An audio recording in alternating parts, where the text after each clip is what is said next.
Ini bener alamatnya kan? Iya. Ada bisa saya bantu, Pak? Pak, apa dokternya sudah ada? Dokternya belum datang, Pak. Kalau memang ada yang sakit, Bapak dan Ibu silakan tunggu di dalam. Enggak, Pak. Kita dalam keadaan darurat. Salah satu pasien dokter ini sedang butuh pertolongan. Apa kita boleh minta alamat rumahnya? Maaf, Pak. Kalau soal itu, saya tidak bisa kasih tahu, Pak.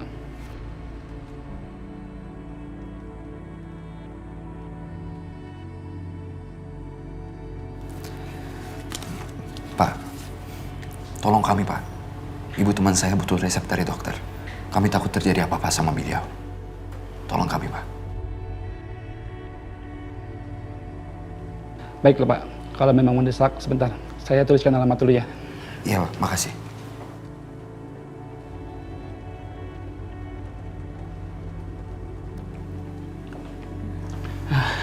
Ini alamat jelasnya. Silakan. Makasih, Pak. Ya, sama-sama.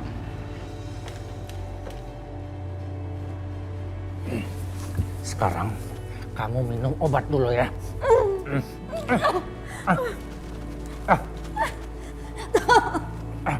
Tolong! Diam. Gak ada yang dengar di sini. Diam.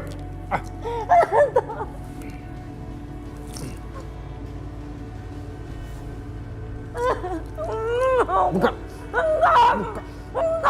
Buka.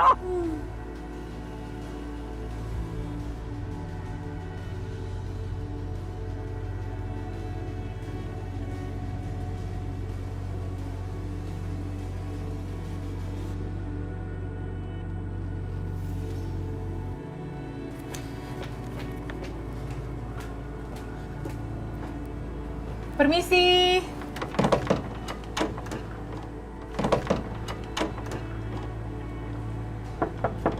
Permisi. Kok aneh ya?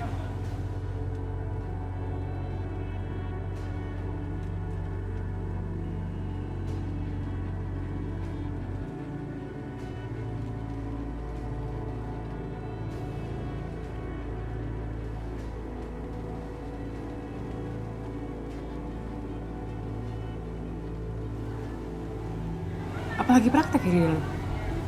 Nggak, menurut aku sih nggak. Ada yang aneh nih. Pintunya nggak dikunci. Kita masuk aja. Yaudah. Misi.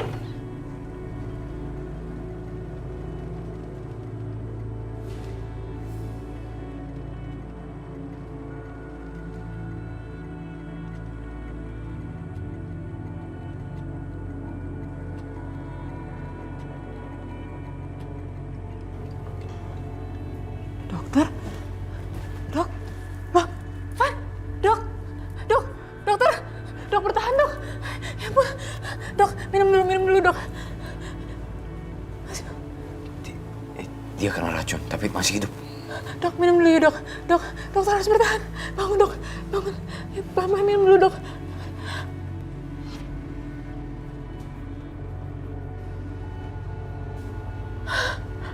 Dokter? Dok! Dokter, saya butuh dokter. Dokter harus bangun. Dok! Dokter! Tasya.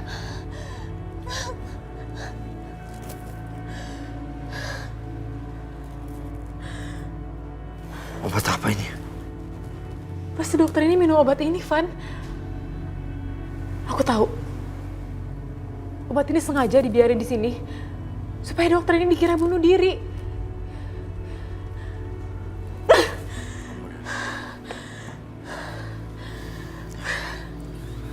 Ayo. Terus gimana? Tiara, ayo. Van. Terus aku harus gimana sekarang? Kenapa setiap petunjuk yang mengarah ke mama tuh jadi buntu kayak gini? Aku harus cari mama di mana lagi? Van, aku udah gak tahu. Tiara, kamu tenang sekarang.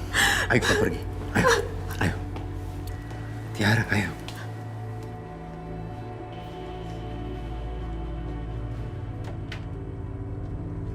Bu Rizka, saya senang sekali ketemu sama Ibu.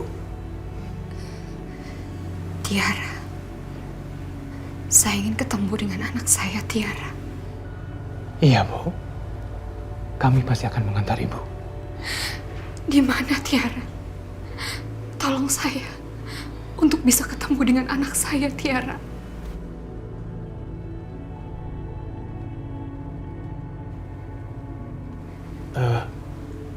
Bu, ini Nadia, putri saya. Nadia ini sahabatnya Tiara. Saya pasti akan antar Ibu ketemu Tiara, tapi nggak sekarang. Ibu harus pulih dulu, supaya Tiara senang ketika ketemu Ibu. Ibu sudah sehat. Kalau Ibu sakit, Tiara pasti sedih. Ya. Ibu kemana aja selama ini? Hah? Siapa yang sudah merantai Ibu?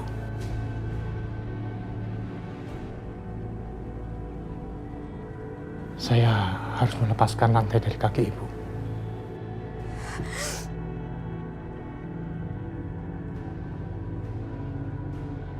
Ya, Papa lagi di jalan. Ini Papa mau ke kantor polisi karena mau bawa Lukman ke kantor polisi bersama Pak Saputra dan juga istrinya Lukman. Ya udah, kalau urusannya udah selesai, kamu cepet pulang ya. Iya. Papa segera pulang ya. Hati-hati ya, Mas.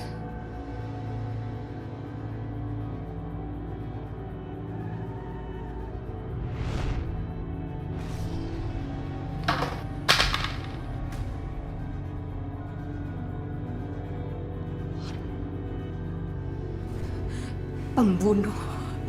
Mereka pembunuh!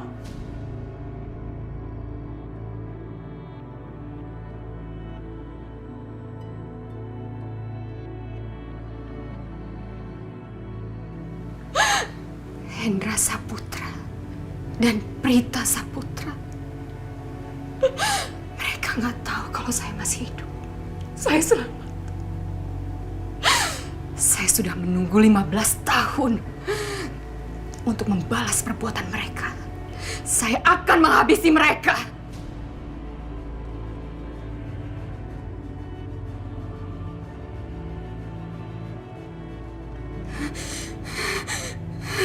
Pembunuh. Mereka pembunuh. Pembunuh.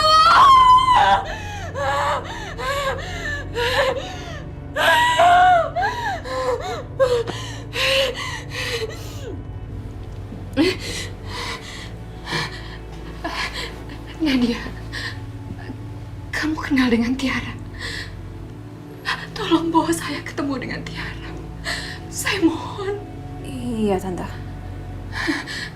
Tolong saya untuk bisa ketemu dengan Tiara.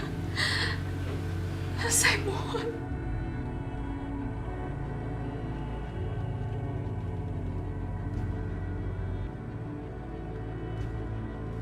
Bu, Ibu.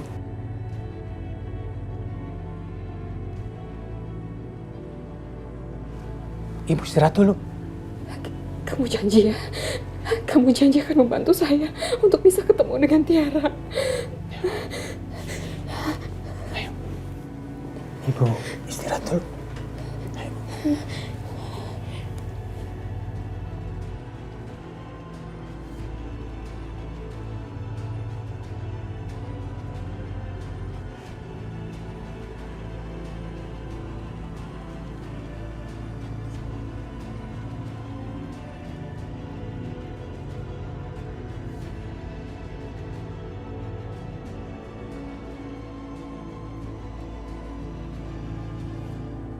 Akhirnya Papa bisa menemukan dia. Pak, tadi Papa bilang sama aku, Papa mau jelasin siapa sih perempuan itu? Sabar dulu. Intinya Papa sudah kasih tahu kalau keluarga Saputra akan datang ke sini dan memohon kamu untuk menikah sama Aldo.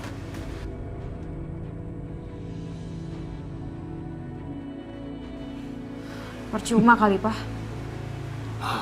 Nggak ada yang percuma. Papa akan buat mereka memohon sama kita agar kamu mau menikah sama Aldo. Wanita di dalam sana itu adalah kuncinya.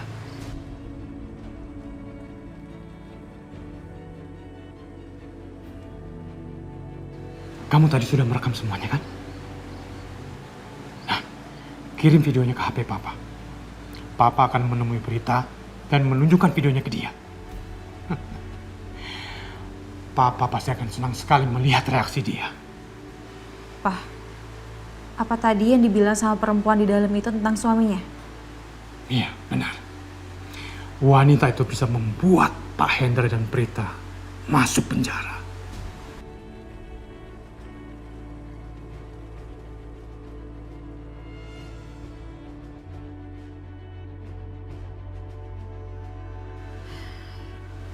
Oke, aku paham, Pak. Tapi tetap aja siapa sih dia sebenarnya? Dia adalah hantu di masa lalu. Pak Hendra dan Prita sudah banyak membunuh orang. Dan mereka selalu membereskan semuanya. Mereka pergi tanpa jejak. Dan mereka juga berusaha untuk membunuh keluarga wanita itu.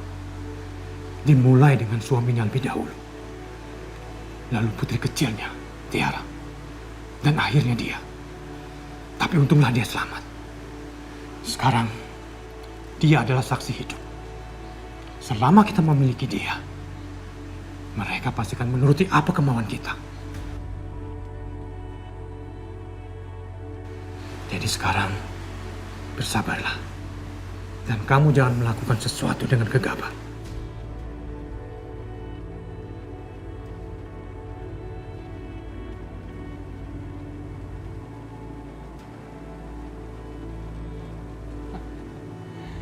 Pak Hendra, sekarang kamu koma di rumah sakit.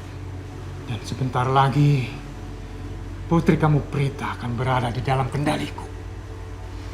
Sedangkan cucu kamu Aldo akan menikah dengan putriku. Dan satu lagi, semua usaha yang kamu bangun akan menjadi milik aku.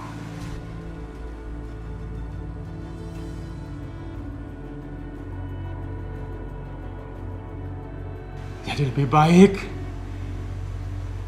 kamu koma dan meninggal di rumah sakit daripada kamu bangun dari koma kamu dan mendapat serangan jantung lagi karena shock.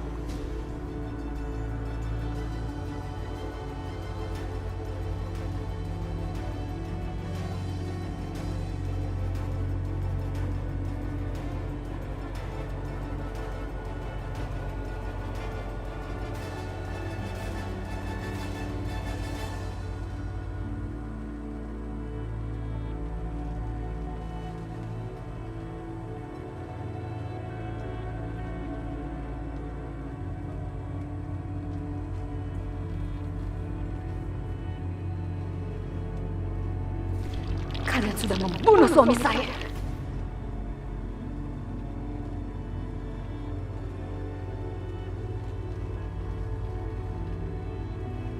Astagfirullahaladzim. Ibu kok jadi nuduh kami begini? Saya tahu ibu sedih. Tapi ibu tidak boleh menuduh seperti itu.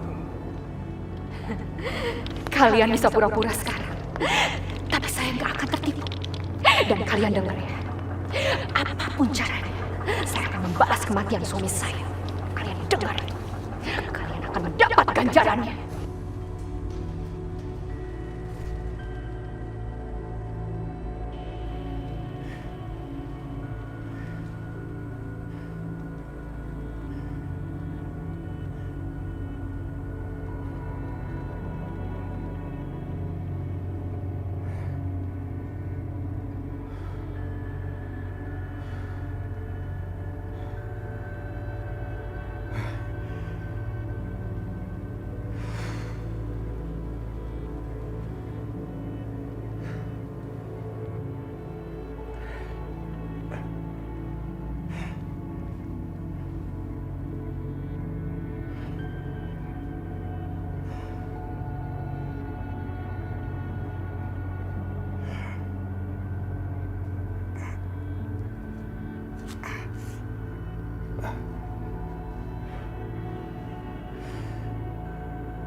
Pak Hendra sudah sadar.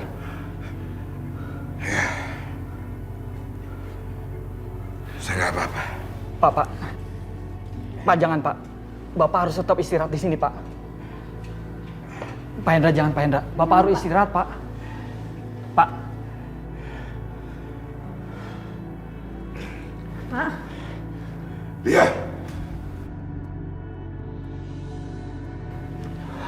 Pak, tolong, Pak. Kembali ke tempat tidur, Pak.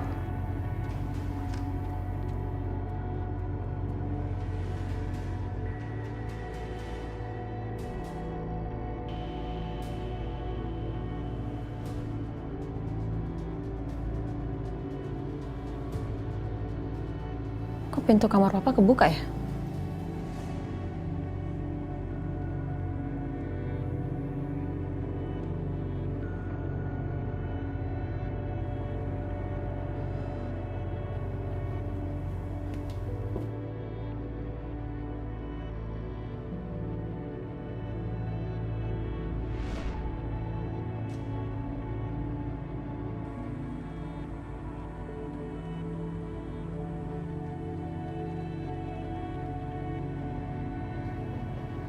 Papa?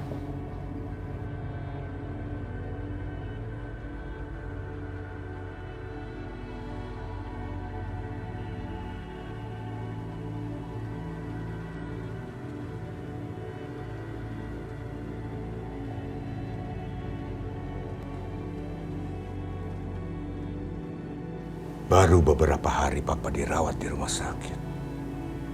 Kamu sudah membuat kekacauan. Kenapa kamu pecat pengawal-pengawal kita?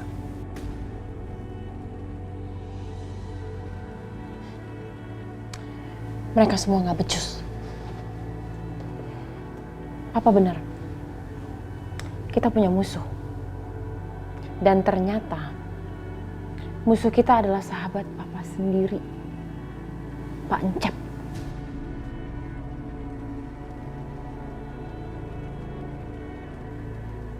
Gak mungkin. Pak Encep gak akan berani melakukan hal itu. Pak Encep yang bawa Erik dan orang-orangnya ke kita. Kita terlalu percaya sekali dengan Pak Encep. Papa tahu? Ada seseorang yang menculik Mas Lukman dan dia sedang berusaha membongkar kasus perjudian kita.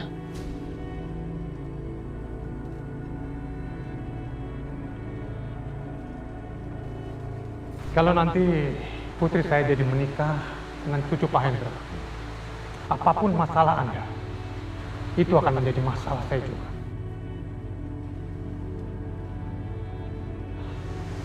Ini Erik. Erik ini memiliki layanan keamanan terbaik di Jakarta. Sebenarnya kantor layanannya sudah full book. Jadi saya terpaksa menggunakan koneksi pribadi saya agar Erik bisa mendahulukan kebutuhan Pak Hendra.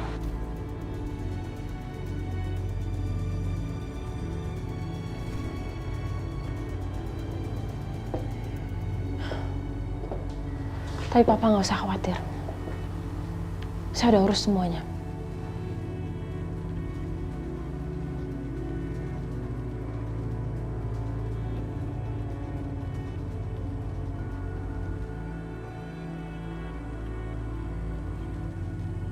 Gak mungkin Encep pelakunya. Encep memang punya uang. Tapi dia tidak punya ini.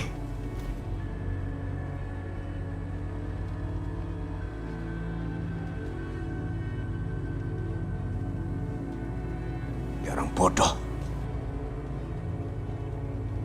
Pelakunya pasti orang lain.